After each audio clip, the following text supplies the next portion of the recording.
Olá, meu nome é Aline e eu vou falar sobre o rompimento da barragem de Brumadinho.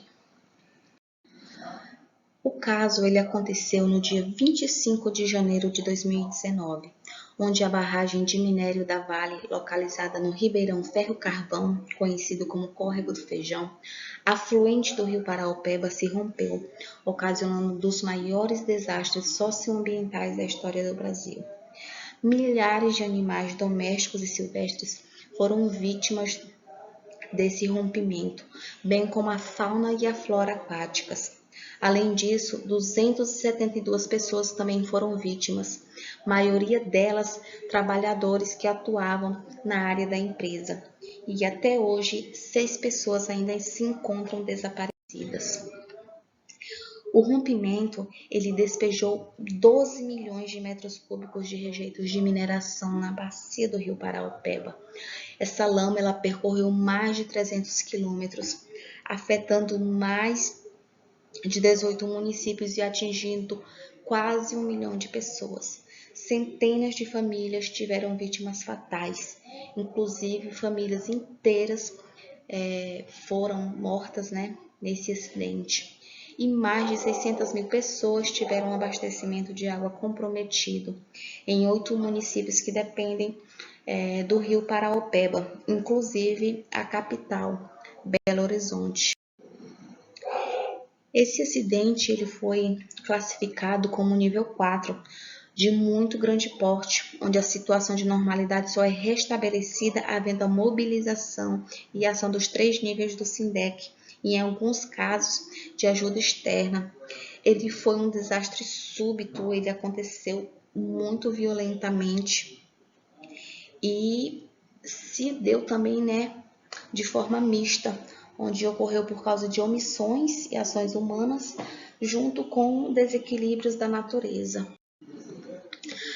A principal causa da barragem foi por conta do fenômeno de liquefação, que é o processo associado ao aumento da poropressão, pelo qual a resistência ao cisalhamento é reduzida à medida que a tensão efetiva do solo se aproxima de zero. Apenas materiais contráteis estão sujeitos à liquefação e ela está intrinsecamente relacionada ao comportamento frágil não drenado do solo. A maioria dos rejeitos dessa barragem eles eram fofos, contráteis, saturados e mal drenados. Portanto, eles eram altamente suscetíveis à liquefação. E o rompimento também, eles foram consequência da ação, na verdade, da ausência de controle e monitoramento, da pressão por laudos e licenciamentos e da negligência em relação aos alertas sobre o risco. Já que a Vale, ela tinha conhecimento que a barragem ela operava com fator de segurança inferior ao recomendado.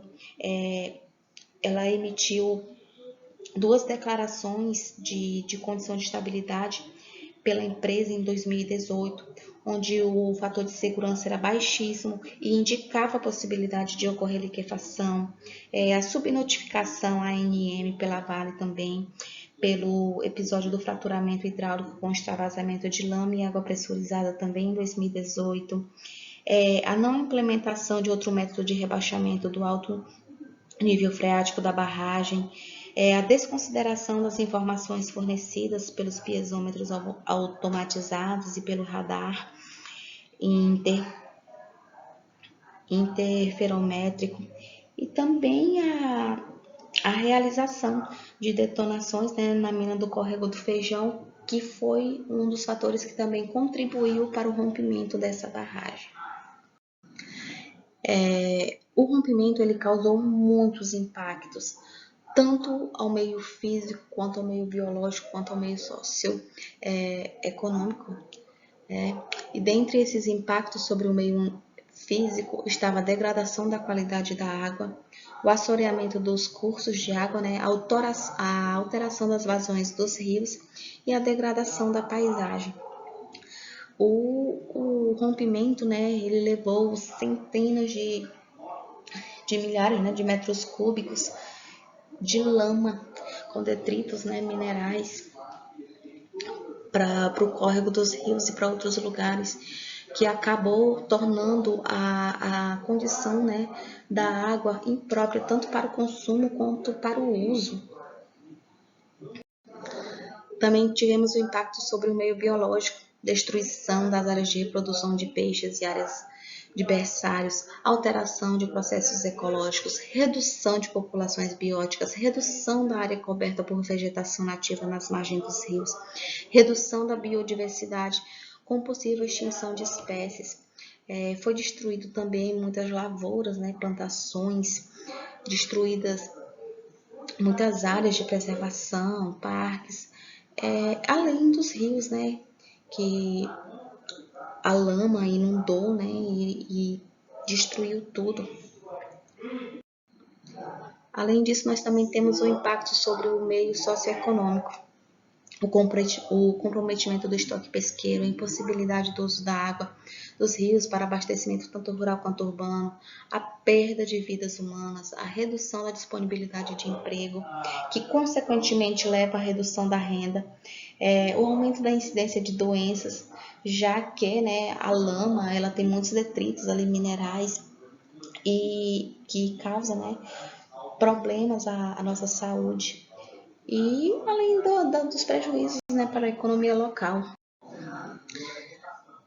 Algumas das medidas mitigadoras, né, adotadas foi o reflorestamento das áreas que tiveram vegetação suprimida, o apoio institucional aos cidadãos das áreas diretamente afetadas pelo desastre, os incentivos às atividades econômicas locais com a busca de alternativas às atividades comprometidas pelo desastre, a elaboração de estudos sobre a fauna e a flora afetadas, com posterior aplicação de medidas de proteção às espécies negativamente afetadas.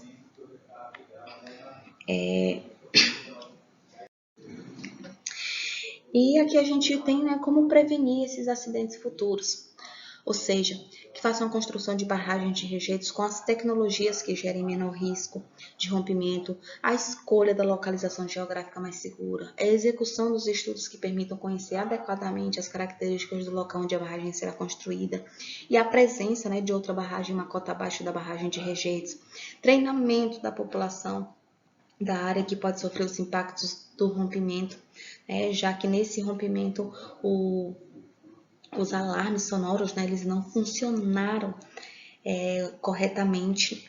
Por isso que é importante também o sistema de alerta de rompimento ser eficiente e com baixa probabilidade de falha. E agora vamos às nossas considerações finais. A necessidade de uma maior fiscalização dessas estruturas, bem como medidas mais avançadas no sentido tecnológico para a construção e monitoramento de barragens, no geral, é grande. A prevenção para desastres, como citado aqui, é totalmente possível e viável. Porém, reparar todas as perdas ambientais, econômicas, sociais e principalmente familiares, como foi no caso a vida humana, nem sempre é possível. Então, é muito importante que haja fiscalização, que haja monitoramento, que haja inspeção e que se siga todas as normas, né, regulamentadoras, tanto as nacionais quanto as internacionais, para que tenha-se um ambiente seguro.